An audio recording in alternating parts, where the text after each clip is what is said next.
نہ جانے یہ کیسی عمر ہوتی ہے، بڑی سہانی مگر خطرناک، اور میں خطرات میں گھر چکی تھی۔ ایک روز محلے کے ایک بچے نے رکا لا کر دیا۔ لکھنے والے نے میرے حسن کی بے حد تعریف کی تھی، خوشی سے دیوانی ہو گئی۔ جب کلاس روم خالی ہو گیا، اس نے کہا اب کوئی نہیں ہے، دکھاؤ مجھے۔ میں نے رکا اس کو دے دیا۔ خط پڑھ کر بولی، یہ معراج ہے کون جس نے تمہارے حسن کی تعریف میں زمین و آسمان کے کلابے ملا دیے ہیں؟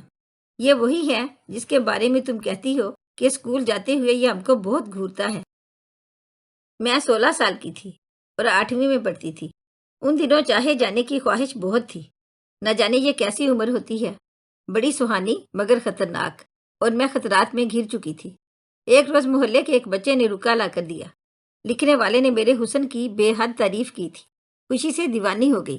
کتنی عجیب سی مسرت تھی کہ لگتا تھا قدم زمین پر نہیں بادلوں پر رکھ رہی ہوں۔ فائزہ میری ہم جماعت تھی اور ہمارے ہی محلے میں رہتی تھی، ہم نشست بھی تھی۔ آج جب میں نے بستہ کھولا تو میرے ہاتھوں میں لرزش تھی، کیونکہ وہ رکا ایک کاپی میں رکھا ہوا تھا جو میری نو عمری میں پیار کا پہلا سندیسہ اور ایک انوکھی خوشی کی نوید تھا۔ میں بار بار بستے کے اندر ہی سے کاپی کو کھول کر رکے کا دیدار کر رہی تھی کہ فائزہ چونک گئی۔ اس نے کہا، مجھے معلوم ہے تم کیا چھپا رہی ہو۔ وہ بڑی ذہین و فتین تھی۔ ایسے ہی کہہ دیا تاکہ میں راز کو اگل دوں، حالانکہ وہ اس رکے کے بارے میں کچھ نہیں جانتی تھی۔ تاہم میں یہی سمجھی کہ وہ جان گئی ہے کہ محبوب کے تصور کا دیدار کر رہی ہوں۔ تبھی اس کو رکا نکال کر دکھایا کہ ہاں، جنت کا ٹکٹ ہے میرے پاس، لیکن آدھی چھٹی میں پڑھواؤں گی ورنہ کوئی دیکھ لے گا۔ آدھی چھٹی کی گھنٹی بجی، سب لڑکیاں دھڑا دھڑ کلاس روم سے نکل کر کینٹین کی طرف دوڑ پڑی، لیکن ہم دونوں اپنی نشستوں پر براجمان تھیں۔ جب کلاس روم خالی ہو گیا، اس نے کہا اب کوئی نہیں ہے، دکھاؤ مجھے۔ میں نے رکا اس کو دے دیا۔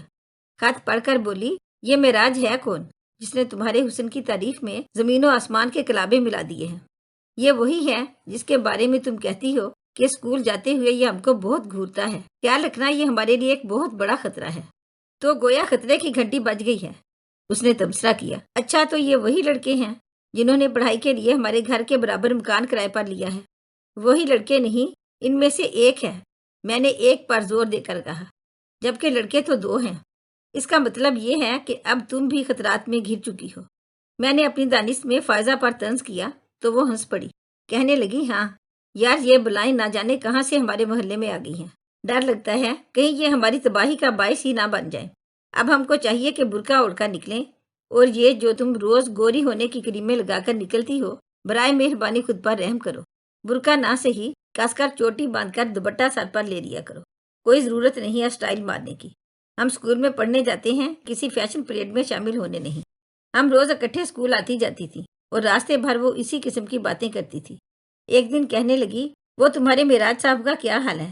رکا بازی سے باز آگے یا ابھی مشق ستم جاری ہے؟ بس خدا خیر کرے، تمہاری طرف سے ہر وقت فکر لگی رہتی ہے۔ مجھے برا لگا، تبھی جل کر کہا، فائزہ تم کو رکا پڑھوا کر میں تو جانو مصیبت میں پڑ گئی۔ تم اچھی رازدان نہیں بلکہ راز فاش ہو۔ وہ بولی، جیسے کسی محبت کی کہانی میں 2 اہم کردار ہوتے ہیں، ایک ہیرو دوسرا ہیروئن، یعنی ایک عاقلہ اور دوسرا معراج۔ وہ مجھے عاقلہ بھی تنزیہ کہتی تھی، حالانکہ میرا نام عاقلہ نہیں سائقہ تھا۔ فائزہ کی انہی تنزیہ باتوں کی وجہ سے قسم کھا لی کہ اب اس کو مزید اپنے راز نہ بتاؤں گی، بلکہ ہر وقت اس سے چھپاؤں گی۔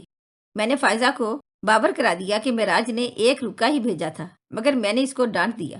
سمجھ گیا ہے اگر دوبارہ ایسی جسارت کی تو اس کی شکایت اپنے ابا سے کر دوں گی، کیونکہ میں نے یہی دھمکی اسے دی تو وہ باز آ گیا ہے، جبکہ یہ سراسر جھوٹ تھا۔ میں نے معراج کو کوئی دھمکی دی اور نہ وہ رکا بازی سے باز آیا تھا، بلکہ اس رکا بازی کے ذریعے ہماری معصوم تعلقات میں اتنی ترقی ہوگی کہ اب ہم زور و شور سے ایک دوسرے کو محبت نامے لکھنے لگے، اور یوں چوری چھپے ملاقاتوں کا در کھلا۔ ہمارا واحد پیامبر میرا ننھا بھتیجا منیب تھا، جو صرف چند ٹافیوں اور کبھی بسکٹ کے ایک پیکٹ کے عوض یہ کام کر دیا کرتا تھا، اور زبان سے کسی کو کچھ نہیں بتاتا تھا۔ میں اس کو پیار کرتی تھی اور جس بات سے منع کرتی تھی وہ مان جاتا تھا۔ وہ کسی سے کچھ نہ کہتا، کیونکہ میں محبت کی زبان میں اس سے گفتگو کیا کرتی تھی۔ وہ یہ زبان خوب سمجھتا تھا۔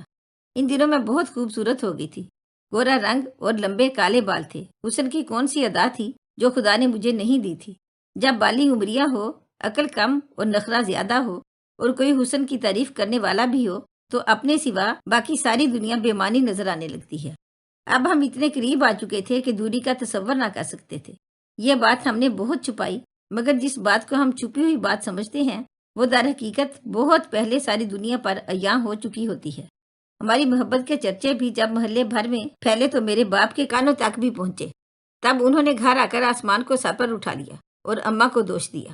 پہلے تو وہ اپنی بے گناہی کے ثبوت کی خاطر خوب روئیں۔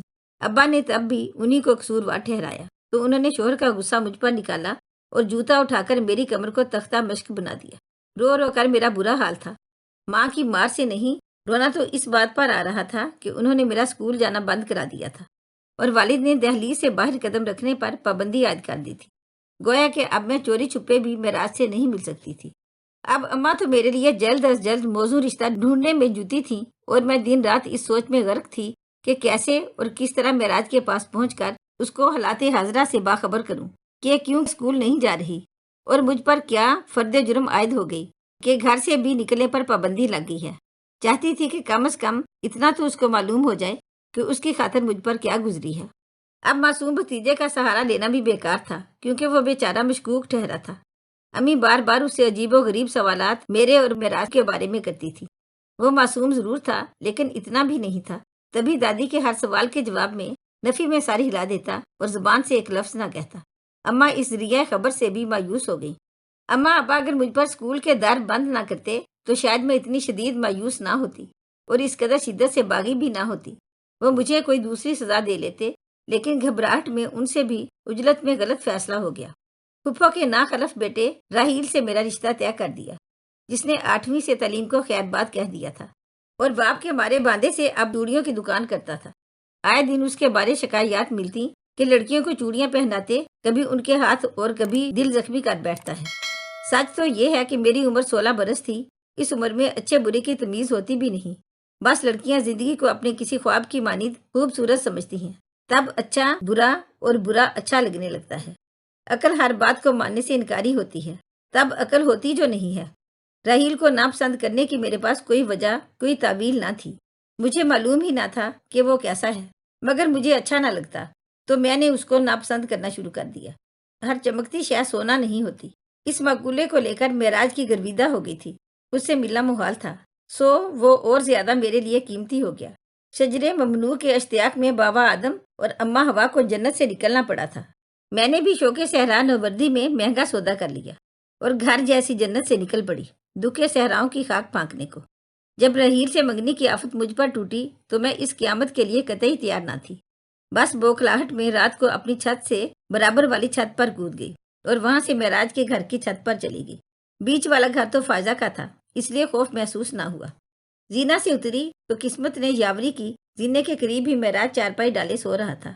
14ویں کے چاند کی دودھیا روشنی میں اس کا چہرہ بھی پورے چاند کی طرح دمک رہا تھا۔ میں نے آہستہ سے کان کے پاس منہ لے جا کر اس کا نام پکارا تو اس نے آنکھیں کھول دی، پھر ایک جھٹکے سے اٹھ بیٹھا۔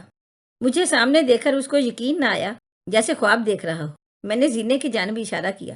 ادھر سے آئی ہوں، ضروری بات کرنی تھی۔ اس کو جلد از جلد بتانا چاہتی تھی کہ میری منگنی ہو گئی ہے اور اب شادی کی تیاریاں ہونے والی ہیں۔ اس نے اشارہ کیا، چھت پر جاؤ، میں آتا ہوں۔ قریب ہی صحن میں اس کے دونوں ساتھی سو رہے تھے۔ اسے ڈر تھا کہیں وہ جاگ نہ جائے۔ دوبارہ دبے قدموں زینہ طے کیا اور چھت پر پہنچی۔ وہ بھی میرے پیچھے آ گیا۔ ہاں کہو کیا بات ہے؟ پہلے ہم کسی پارک وغیرہ میں دن کو مل لیتے تھے، رات کو اس کے گھر میں پہلی بار اتری تھی۔ تبھی وہ حیران و پریشان تھا۔ میری شادی ہونے والی ہے اس چوڑی بیچنے والے رحیل سے۔ میں نے اسے بتایا جیسے کہ رحیل میرا پھوپھی زاد نہ ہو بلکہ کوئی بھنگی وغیرہ ہو۔ اچھا پھر اب میں نے کیا کرنا ہے؟ اس نے آنکھیں ملتے ہوئے سوال کیا۔ تم نے کیا کرنا ہے یہ تم مجھ سے پوچھ رہے ہو، جبکہ میں تم سے پوچھنے کو جان پر کھیل کر آ گئی ہوں کہ اب کیا کرنا چاہیے۔ وہ گہری سوچ میں ڈوب گیا۔ اسے کوئی جواب بن نہ پڑا تو میں نے ہی اس کی مدد کی۔ ہم کو جلد از جلد شادی کر کے ایک ہو جانا ہے تاکہ کوئی ہم کو جدا نہ کر سکے۔ کیا کورٹ میں عرض کریں گے؟ اس نے حیرانی سے کہا۔ یہ مجھے کیا پتا، یہ تم جانو۔ میں نے شان بے نیازی سے سارا بوجھ اس پر ڈال دیا۔ ہمیشہ کہتے ہو کبھی جدا مت ہونا، تو اب تم ہی کچھ کرو گے۔ ٹھیک ہے، اسے یاد آ گیا کہ وہ ایک مرد ہے، تبھی سب کچھ اسی نے کرنا ہے، اور میں تو ایک مشرقی لڑکی ہوں، مجبور محض چھوئی موئی سی۔ گھر سے میرے ساتھ نکل چلو گی؟